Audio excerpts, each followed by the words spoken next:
Apakah Nabi tahu perkara yang akan terjadi? Apakah Nabi tahu perkara gaib selain daripada apa yang diwahyukan? Tuan-tuan, Nabi tahu tak benda gaib? Ha?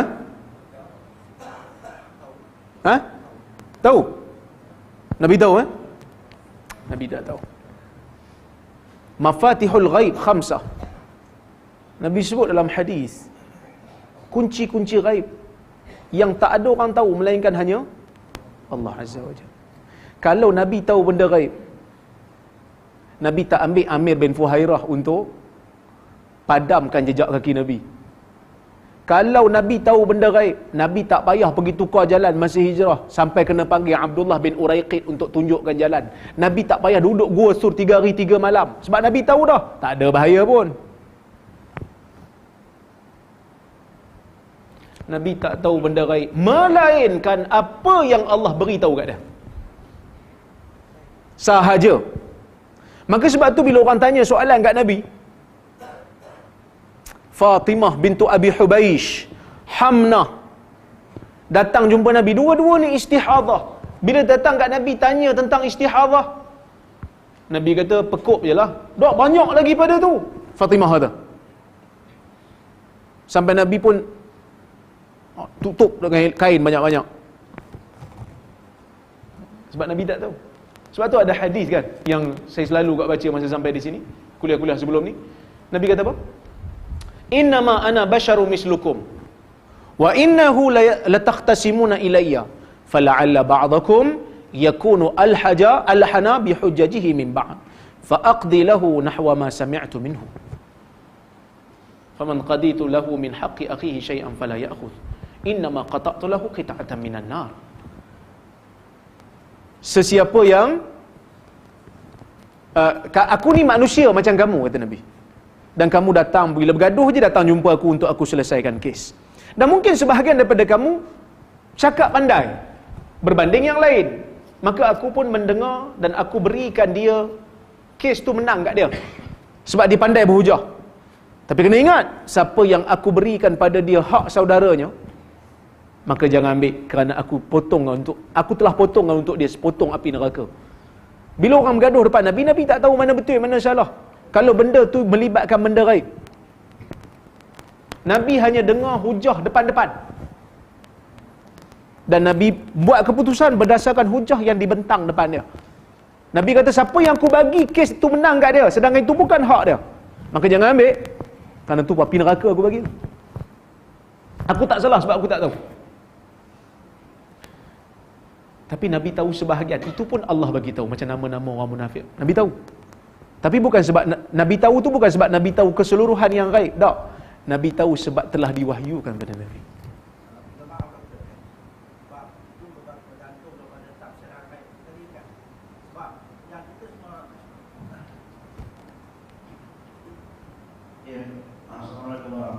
Salam. Sebab selama hari ini yang kita belajar ni, even kita sebagai orang Islam ni, kita percaya kepada benda gaib. Ada benda-benda gaib itu ada cerita dari Rasulullah. Allah adalah benda yang gaib, malaikat adalah benda yang gaib. Even Nabi Muhammad adalah benda yang gaib kepada kami tak pernah nampak Rasulullah. Jadi macam mana pula kita kata Rasulullah tak tahu benda gaib? Jadi saya berpendapat, jawapan yang kata secara umum Rasulullah tahu benda gaib yang begitu. Itu sebetulnya kan terus jawab kata Rasulullah tak tahu benda gaib. Dengar dulu. Dengar dulu apa kata Quran. Yalah, itulah sebab tu saya nak minta penjelasan. Ya, dengar Quran Okay. Nak dengar Quran Ya, Baik. Walau kuntu a'lamul ghaib lastakthartu minal khair wama massani yasu. Nabi kata dalam Quran ni, dalam ayat Quran Allah Taala kata, kalaulah aku tahu, yakni Nabi, ayat ni refer pada Nabi, kalaulah aku tahu benda gaib, sudah tentu aku akan memperbanyakkan kebaikan dan aku tidak akan kena apa-apa keburukan. Asalnya Nabi tak tahu benda gaib, melainkan apa yang Allah Ta'ala bagi tahu kat dia. Tu asal. Maka sifat Allah kita tahu tak tahu? Tahu sebab Nabi bagi tahu. Sebab apa Nabi tahu? Bukan sebab asalnya Nabi tahu, sebab Nabi terima wahyu. Tapi ada tak nama-nama Allah yang Nabi sebut dia tak tahu? Ada. Dalam doa Nabi sebut ada sifat nama-nama Allah yang ista'tharta bi'ilmik. Hanya Allah je yang tahu, Nabi tak tahu. Maka apa yang Nabi ajar kita dari sudut benda yang gaib, itu apa yang Allah beritahu kat dia. Apa yang Allah tak bagi tahu, dia tak tahu. Okey?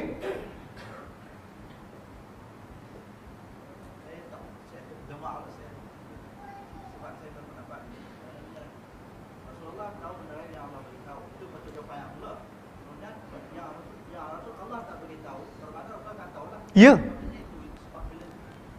Saya ulang balik kalau keliru. Rasulullah tahu benda gaib sekadar yang Allah Taala bagi tahu kat dia. Yang Allah Taala tak bagi tahu kat dia, dia tak tahu. Apa beza? Rasulullah tak tahu benda gaib melainkan apa yang Allah Taala bagi tahu kat dia. Ada beza tak antara dua ayat? Rasulullah tahu benda gaib sekadar yang Allah Taala bagi tahu kat dia. Ni ayat pertama. Yang Allah Taala tak bagi tahu kat dia, dia tak tahu. Ni ayat pertama. Ayat kedua, Rasulullah tidak mengetahui benda gaib melainkan apa yang Allah bagi tahu kat dia. Sama ke tak dua ayat ni? Sama.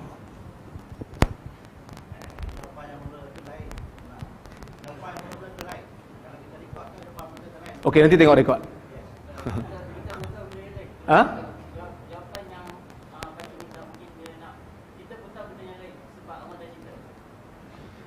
Kita tahu benda gaib yang diberitahu oleh Allah dalam Quran dan Rasul dalam hadis. Benda gaib ni apa? Apa yang berlaku esok? Tak tahulah. Maksud kita tak tahu gaib lah. Melainkan tak, tuan-tuan, benda gaib ni bukan sikit. Benda gaib ni banyak. Yang Tuhan bagi tahu kat kita banyak ke sikit? Nak dibandingkan dengan yang kita tak tahu? Sikit.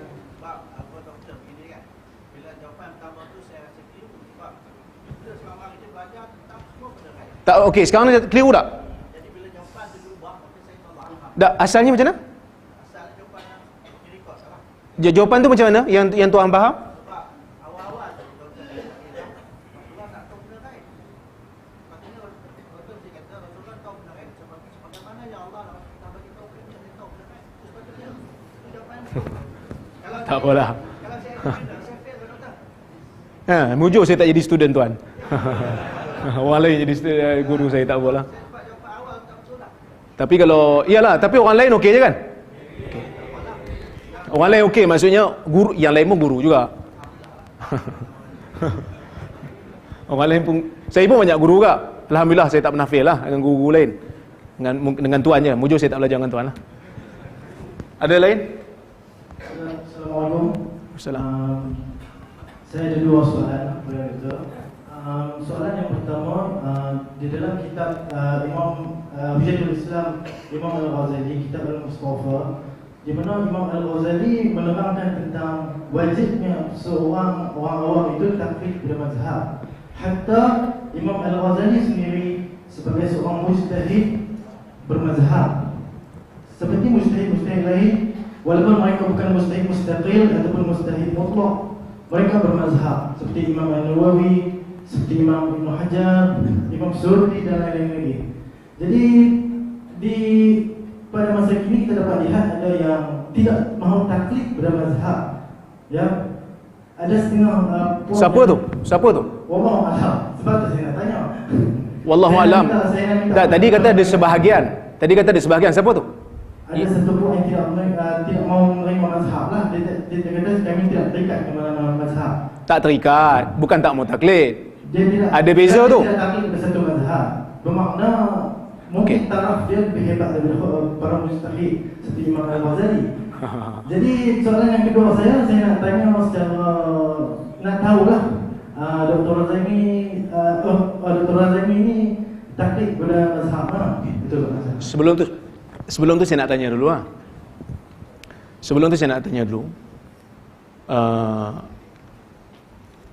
Apa syarat untuk kita menjadi pengikut mazhab Syafi'i? Saya tanya. Bila baca kenyataan Imam Ghazali mesti taklid dengan mazhab, kena tahulah macam mana nak jadi pengikut mazhab. Dengan mengikut Sekarang ni tuan, mazhab Syafi'i lah dalam sebab tuan nak tanya, entah macam mana nak tahu, macam mana nak jadi mazhab Syafi'i? dengan mengikut membuat amalan-amalan yang berdasarkan mazhab Imam Syafi'i.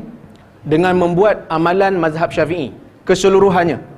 Ada setengah amalan yang dibenarkan untuk kita talfik dari segi darurat dan sebagainya, yang dibenarkan untuk memudahkan kita.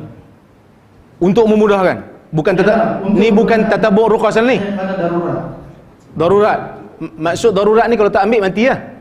Tidaklah darurat bukan orang mati, tetapi untuk memudahkan urusan kita. Daruriyat ni ada 5. Kalau tak buat, sama ada hilang agama, hilang nyawa, hilang akal, hilang harta, hilang keturunan.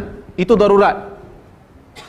Kalau 5 benda ni hilang, ataupun salah satu daripadanya hilang, baru boleh keluar daripada mazhab.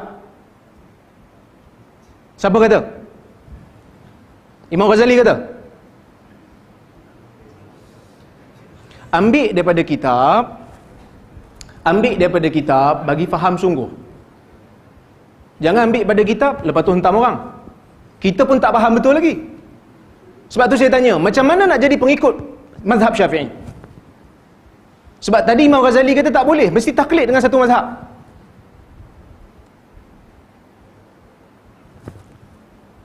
Mesti tahu usul mazhab Syafi'i. Mesti tahu fatwa-fatwa Imam Syafi'i. Jadi orang awam, kalau kita wajibkan dia taklid satu mazhab, akan menjadi payah pada orang awam. Dan siapa yang berani kata saya adalah mazhab Syafi'i, sedangkan kitab Syafi'i satu pun dia tak pernah khatam?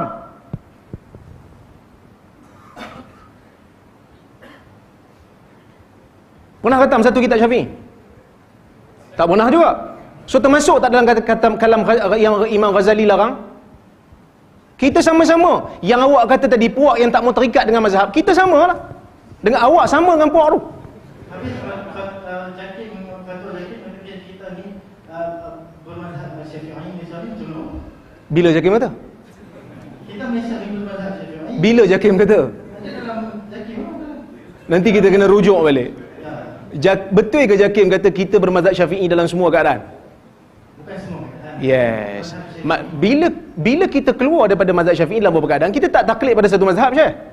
Yalah, tapi kita masih Syafi'i. Seperti ulama, saya lihat pada Syekhul Azhar sebenarnya, ada yang bermazhab Syafi'i. Tapi dari segi zakat, dia bukan sah kan? Adakah mereka tu tiba-tiba saja nak talfik mazhab suka hati? Ustaz, mana kata mereka bukan Syafi'i? Taklah, maksudnya entah sebut tadi Ustaz, mana kata mereka bukan Syafi'i?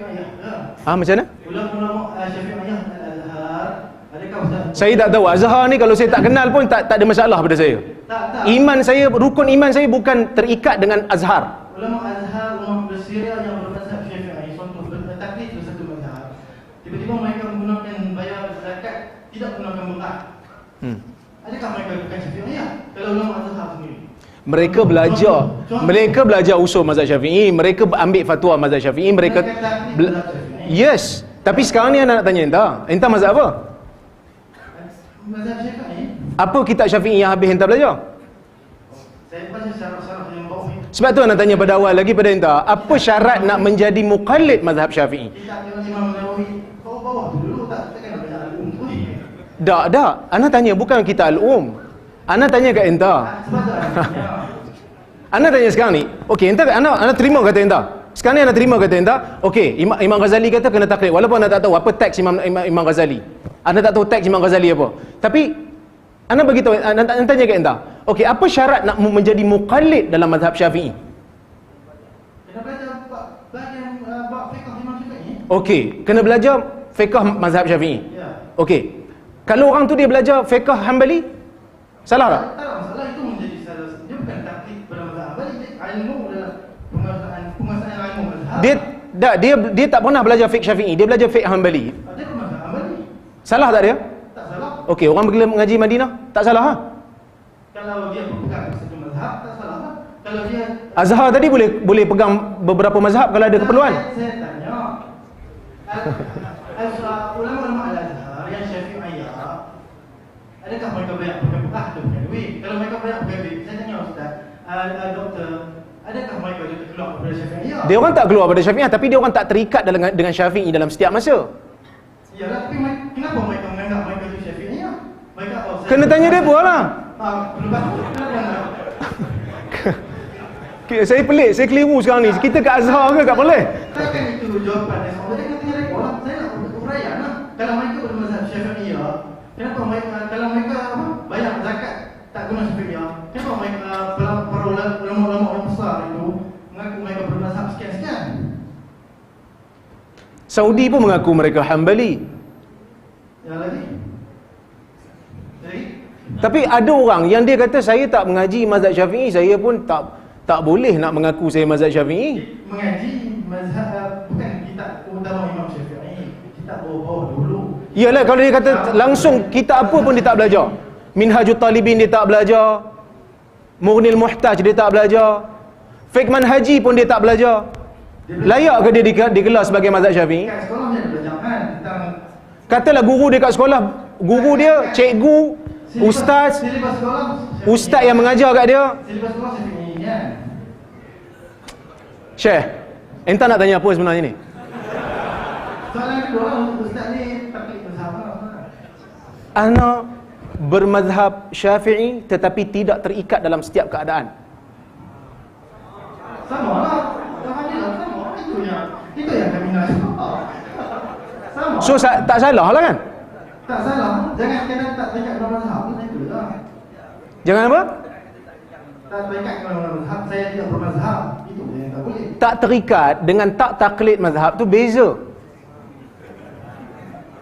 Tak apalah, sebab tu saya tanya, sebab tu apa, para mustahid pun bermazhab dan sebagainya. Ada mujtahid yang tidak bermazhab kan? Siapa ya? Bukhari? Imam Bukhari bermazhab Syafi'i. Siapa kata? Setengah ulama kata Imam Syafi'i. Setengah ulama. Tapi Bukhari pernah kata? Tengok fatwa-fatwa Imam Bukhari dalam sahih dia berbeza dengan apa yang disebutkan oleh Imam Syafi'i dalam banyak keadaan. Tak boleh tu je saya nak tahu. Dan ustaz belum nak mengaku mazhab Syafi'i. Kita tak terikat dengan mazhab Syafi'i dalam setiap keadaan. Taklid. Ustaz taklid Syafi'i kan? Apa maksud taklid? Entah mengaji mana? Ada mengaji mana? Ajarlah, tak boleh apa. Kalau ustaz pun dia kata tanya pendengar rekod Azhar, saya pun nak jawab juga. Kan? Dah entah mengaji mana? Anda tanya. Saya kata tak tahu lah sebenarnya. Dah entah ada degree tak? Ya? Ada degree? Allah Allah. Tak ingat. Astaghfirullah. Jadi itu dia soalan saya. Assalamualaikum. Taklid tu maksud apa, Syed? Tak tahu, saya tak tahu. Tanya kepada mana. Taklid tu ikut tanpa tahu dalil. Tu taklid. Kalau diikut, dia tahu dalil, bukan dia ijtihad tapi dia tahu dalil, dia muttabi'. Dia mengikut. Taklid, dia main ikut tanpa tahu dalil. Tu taklid. Kalau satu orang ni mengaji dengan seorang ustaz, taklid tak salah. Tapi jangan salahkan juga orang yang muttabi'. Katalah, saya dalam isu ni saya tak ikut mazhab Syafi'i kerana bagi saya Hanbali lebih kuat hujahnya. Salah? Dia kata saya dah ada degree usul fiqh. Salah? Tak, saya tak faham soalan dia. Wajib bertaklid, kena taklid satu mazhab. Iyalah. Saya nak menustah ini kan. Sebab tadi masa ustaz bagi tentang hadis tu kan. Bagus zaman yang teknik tu alhamdulillah kan. Saya rasa pada awal tahun buat kan. Ada yang sabar lah. Mungkin dia tak tahu betul tu. Ustaz ada menyebut tentang kita kena tanya diri kita. Soalan. Berapa kali kita kamu satu tinggalkan dunia dan ikut sunnah. Itu Ustaz sebut tu kan. Jadi saya memang selalu bertanya lah datang ke masjid. Masjid ini katanya rumah Allah. Betul Ustaz? Sebab saya takut kena sebut dia tahu kata kita memang ada Allah dalam masjid. Tapi yang saya tahu Baitullah, Kaabah itu sebut Baitullah. Baitullah itu bukan musuh Allah. Saya tak boleh harap, minta maaf lah. Tak saya sekolah, betul juga. Lagi bedak, aku sambung. Kan? Okey. Jadi, inilah. Sebab kita rasa memang masing-masing kita nak ikut yang Rasulullah lah. Kita tahu kan. So, di antara ni kan, dari segi berpakaian, kita main masjid kan. Kita dalam masjid rumah Allah kan. Di antara pakai tayak dengan pakai songkok pada lebih senang. Saya juga. Yang kedua Ustaz, pakai jubah pada saya ni dengan pakai blazer Ustaz mana lebih senang. Itu saya.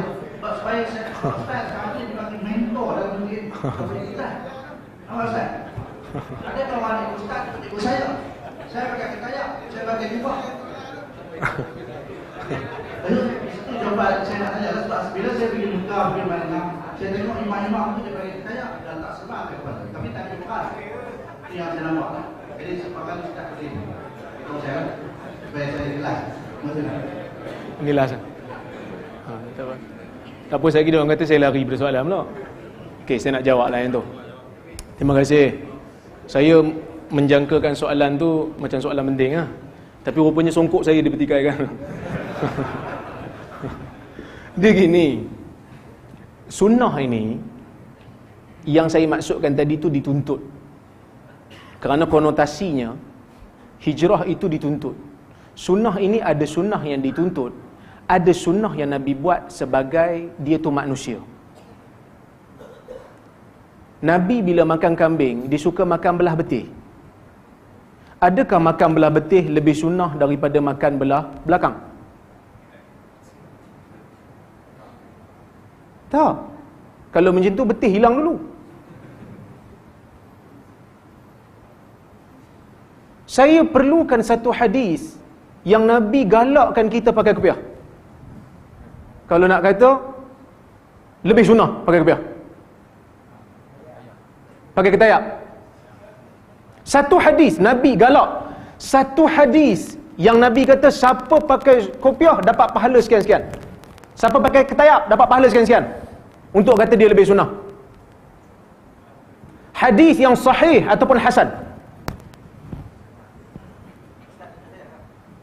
Saya tanya orang lain. Apa yang disebut oleh Al-Imam Syatibi? Dia kata menutup kepala ini hanya adat. Arab pun berbeza-beza. Ada yang pakai igal, ada yang pakai serban, dan ada yang tak pakai ketayak langsung pun. Kerana zaman sudah berubah. Kerana itu bukan sunnah yang dituntut. Bila mana Nabi, dia tunjuk, kadang-kadang dia pakai rida, kadang-kadang dia pakai jubah daripada Syam, kadang-kadang dia pakai kain daripada Yaman. Menunjukkan dalam bab pakaian ada keluasan. Selagi mana terikat dengan kod, dress code yang Nabi letakkan dalam hadis, menutup aurat dan tidak ganjil daripada orang lain. Maksudnya kalau songkok ni diterima di Malaysia, okeylah, dia pakaian yang tak salah. Kenapa kita nak jadi sempit sangat? Dalam bab yang Nabi tak tuntut, bukan main lagi kita. Tapi dalam bab yang Nabi tuntut, kenduri arwah contohnya, Nabi tuntut supaya jiran bagi makan kepada keluarga si mati. Kita tak nak buat. Bukan cikgu lah. Bukan cikgu lah. Orang lain lah.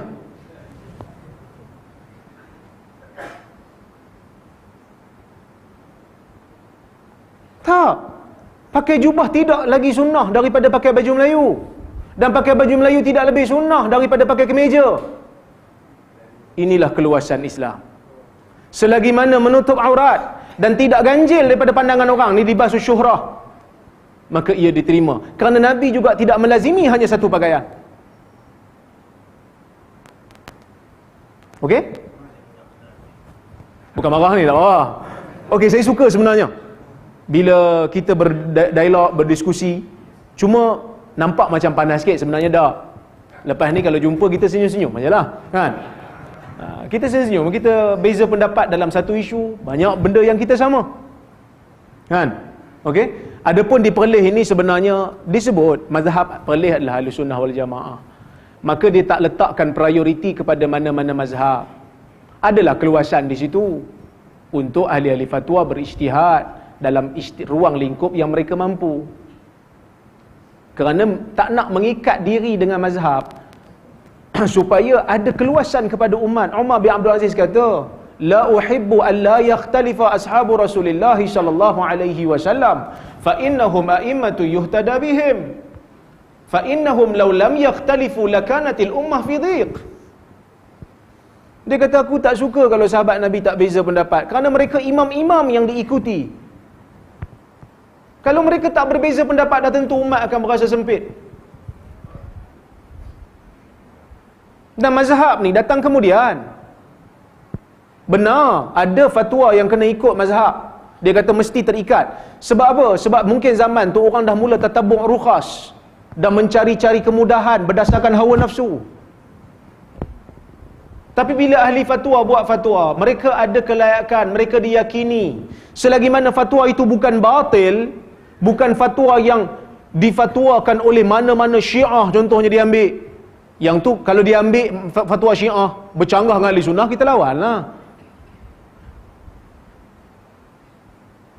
Kenapa kita menyempitkan benda yang Islam luas kan? Sedangkan kita pembuat benda yang sama, cuma kita tak sedar diri je.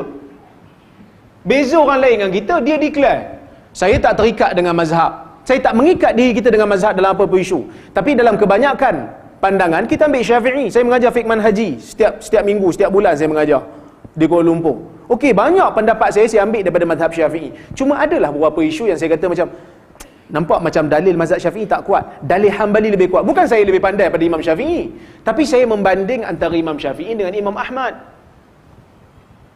Macam kita tengok orang main badminton peringkat dunia, kita bukan pandai main badminton, tapi kita tengok yang ni terror lagi ni, yang ni hebat lagi ni.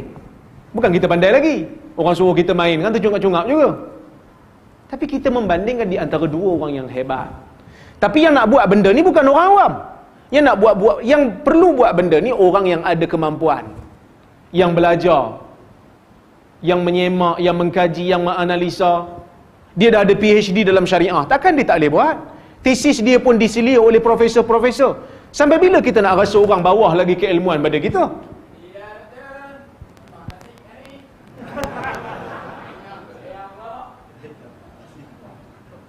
Okey?